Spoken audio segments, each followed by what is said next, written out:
इस तन सराय में जीव मुसाफिर करता रहे दिमाग रे, रात बसेरा कर ले डेरा तू चले सवेरा त्याग रे। ये शरीर एक धर्मशाला बताई है। संतों ने इस जीव को जगाने के लिए नाना प्रकार के उदाहरण दिए हैं। इस शरीर को एक चलती फिरती सरा समझो, धर्मशाला समझो, एक रेस्टोरेंट समझो,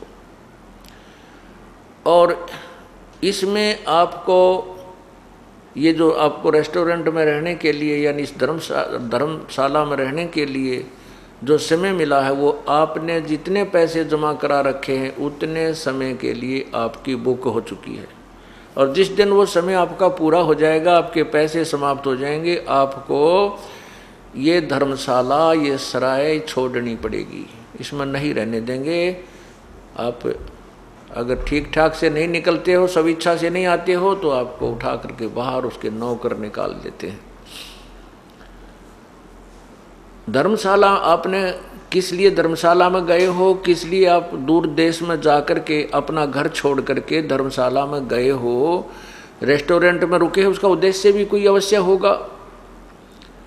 वहाँ आप बिजनेस करने गए हो, आप वहाँ किसी व्यवसाय के लिए गए हो, और जो उस धर्मशाला में कमरा बुक करा के वहाँ व्यवसाय करते हैं, अपना कोई बिजनेस करते हैं, वो लोग 2 के 20 बना लेते हैं। वो अपना दुगने तिगने चौगने धन को इकट्ठा करके बना करके वापस स्वदेश आ जाते हैं। और जो व्यक्ति उस धर्मशाला में जाकर के, सराय में जाकर के कमरा भी बुक करा लिया और जो मूल धन लेकर गया था उसमें से शराब पीवे, हुक्का पीवे, जुआ खेले और सिनेमा देखता फिर, व्यवसाय किया नहीं, जिस उद्देश्य से गया था वो काम करा नहीं, तो वो कंगाल हो जाता है। और फिर वो कंगाल होने के उपरांत कितना कष्ट उठाता है। इसी प्रकार इस तन सरा में जीव मुसाफिर करता रहे दिमाग रे, रात बसेरा कर ले डेरा चले सवेरा त्याग रे। अब मनुष्य शरीर प्राप्त करके हम संतों के विचार तो सुनते नहीं। अब आप में घने समझदार बुद्धिमान बने बैठे हैं, अपनी अपनी अटकलों से अटके बैठे हैं। मेरा लड़का ऐसे पढ़ गया, वो इंजीनियर बन गया, मेरा लड़का ऐसे पढ़ गया, IAS कर गया, IPS कर गया। अब वो जो पढ़ाई उन्होंने पढ़ी है उसमें तो विद्वान हो गए वो, इसमें तो कोई शक को नहीं। लेकिन परमात्मा ने जो परमात्मा को प्राप्ति का जो ज्ञान है और इस मनुष्य शरीर का जो उद्देश्य है, वो तो ज्ञान उनको ना हुआ। फिर वो अपने अपने दिमाग से अटके रहते हैं।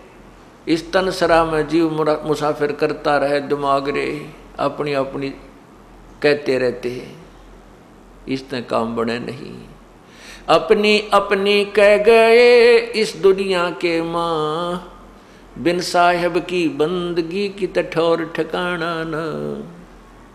अपनी अपनी तो दुनिया कह के चली जाती है, और बड़े बड़े वैज्ञानिक भी पता नहीं क्या अन्वेषण करके चले गए। लेकिन आगे क्या होगा? जो परमात्मा की भक्ति नहीं करते थे और जो ये AC बना कर चले गए, जहाज बना दिए, ये उनने को नहीं मिला है। वतना बेरा कि तो कुत्ते और गधे की जुन्नी में गए होंगे, क्योंकि परमात्मा की भक्ति उन्होंने करी नहीं।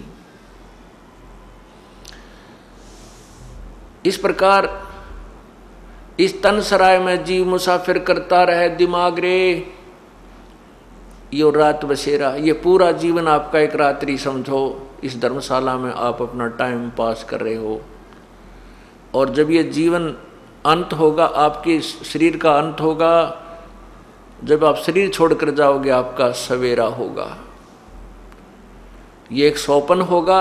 आज जिसको आप बेटा मानते हो, बेटी मानते हो, माता मानते हो, पिता है, मेरी कार है, कोठी है, मेरी ज़मीन, एक इतने एकड़ मेरी ज़मीन है, जब सौपन सा होगा, यानी जैसे सौपन में हम कई बार कार में बैठे होते हैं, रांची स्पीड पर चला रहे हैं, कभी ब्रेक मारते हैं, कभी गियर बदलते हैं, क्लच दबाते हैं, और जब सपना टूट जाता है तो उड़े रजाई में पैर मारते पावा, वो कार नहीं होती। तो ऐसे ही जब ये शरीर छूट जाएगा उस समय आपका वो सपना टूटेगा, यूँ सवेरा होगा, फिर आप सोचोगे कौन था मेरा बेटा, कौन थी मेरी कोठी, आपको याद भी ना आएगी कौन थी। फिर तो वो यम के दूध दिखाई देंगे, ऐसी बूंदी आग करती, जिसके देखते कालजा पाटा भूल जाएगा सब कुछ, मैं कौन था, कितना आया था, मैं राजा था या कोई सेठ था या गरीब था। तो फिर उसको उस समय ये बात याद आती है, अरे मैं आया था किस लिए संसार में, इसलिए आया था कि भगवान की भक्ति करूँगा, वो तो की नहीं, ये सारा जीवन मेरी बकवादा में खो दिया। इस जीव को फिर धर्मराज के सामने उस न्यायाधीश के, प्रभु के न्यायाधीश के समक्ष खड़ा कर दिया जाता है। वो न्यायाधीश धर्मराज पूछता है कि सुना भाई, दिखाओ तुम्हारे इसकी गठड़ी खोल कर देखो, देखो ये क्या कुमा के लाया है, कितना पुण्य और कितने पाप हैं इसके। तो वहाँ तो कहने की देर ही है कि उसी समय उस आत्मा की एक फिल्म चल पड़ेगी। तो वो क्या देखते हैं, धर्मराज कहता है, अरे नालायक, जब तू यहाँ से गया था क्या कह रहा था कि हे भगवान मुझे एक बार मनुष्य शरीर दे दो, मैं आपकी भक्ति करूँगा, परमात्मा बजा करूँगा, कोई बकवाद नहीं करूँगा, ना शराब मांस तम्बाकू नहीं पीऊँगा, चोरी ठगी जारी नहीं करूँगा, मैं नेक नीति से आपको याद किया करूँगा प्रभु। और अब क्या करके आया है तू देख, उसके एक फिल्म चला दी जाती है, वहाँ पर गवाह की जरूरत को ना भगवान को, परमात्मा को वहाँ पर किसी एविडेंस की आवश्यकता नहीं है। एक फिल्म जो हमारे यहाँ जैसे हम जितने भी कर्म करते हैं, एक फिल्म हमारे कंप्यूटर अंदर मस्तिष्क में एक परमात्मा ने कंप्यूटर फिट कर रखा है जीव के अंदर। उस कंप्यूटर में कोड वर्डों में हमारे सब कर्म विद्यमान रहते हैं, चाहे हम बुरी सोचते हैं, अच्छी सोचते हैं, अच्छा करते हैं या बुरा करते हैं। और इसकी एक कॉपी प्रतिदिन धर्मराज के दरबार में इस फिल्म की चली जाती है, वहाँ फैक्स हो जाती है। उस समय ये जीव वहाँ धर्मराज के दरबार में खड़ा होता है, उसके सामने किए हुए उसके सुक्रम और कुक्रम की एक फिल्म चल पड़ती है। ये नीची गर्दन कर लेता है, क्योंकि वहाँ ये नो भी ना कह सकता मैंने यो पाप ना करया, यहाँ तो झूठ बोल का हम झूठी गवाही देकर बरी हो जाते हैं किसी मुकदमे में, लेकिन वहाँ झूठ नहीं चलेगी। उसके लिए फिर वो क्या कहता, भगवान इब क्या गलती बन गई, एक बार मनुष्य जीवन फिर दे दो मुझे, मैं फिर आपको बहुत याद करूँगा, परमात्मा की भक्ति किया करूँगा, शुभ कर्म करूँगा, ऐसे पाप मैं फिर नहीं करूँगा जो इस फिल्म में मैं देख रहा हूँ, ये मैंने बहुत गलती कर दी। तब धर्मराज जी कहते हैं, अरे नालायक, तू प्रत्येक बार ये बकवाद कर, ये बहाने बनाता है, देख तू कितने मनुष्य जन्म दिया मैंने तेरे को।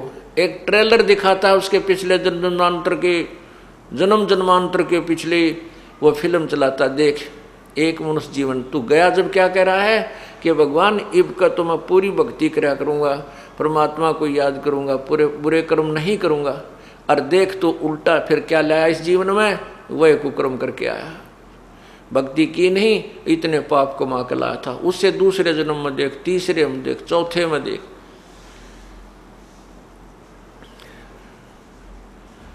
फिर उसको कहते हैं कि चल बेटा अब तो तू गधा बन, फिर कभी तुझे मनुष्य शरीर प्राप्त होगा, फिर देख लेंगे के कला तोड़ेगा तू। पुण्यात्माओं, आज हमें ये मनुष्य शरीर मिला है, सभी सद्ग्रंथ और सभी संतों की जो विचार हैं जिन्होंने परमात्मा पाया है, वो सभी ये कह रहे हैं कि मानुष जन्म दुर्लभ है भाई, मिले न बारंबार, और जैसे तरवर तो पत्ता टूट जाओ फिर नहीं लागे डर। ये मनुष्य जीवन तो आपके हाथ से ऐसे छूट जाएगा, जब ये शरीर छूट जाएगा तो जैसे पत्ता वृक्ष से टूट के गिर जाता है, पुनः स्थापित नहीं किया जा सकता उसके ऊपर, वो व्यर्थ हो लिया, वहाँ से खत्म हो चुकी उसकी स्थिति, उसका संबंध ही नहीं रहा उससे। इसी प्रकार मृत्यु के उपरांत ये प्राणी यहाँ से चला जाता है, इस परिवार से, उस शरीर से उसका फिर लिंक नहीं रहता। फिर तो कभी फिर मनुष्य जीवन उसको प्राप्त होगा, और फिर ना क्या पता कोई संत मिले ना मिले, कोई तत्वदर्शी संत मिले और मनुष्य जीवन भी हो जाए, तत्वदर्शी संत ना मिला तो फिर डले ढोकर चले गए, फिर भी ये व्यर्थ रहा।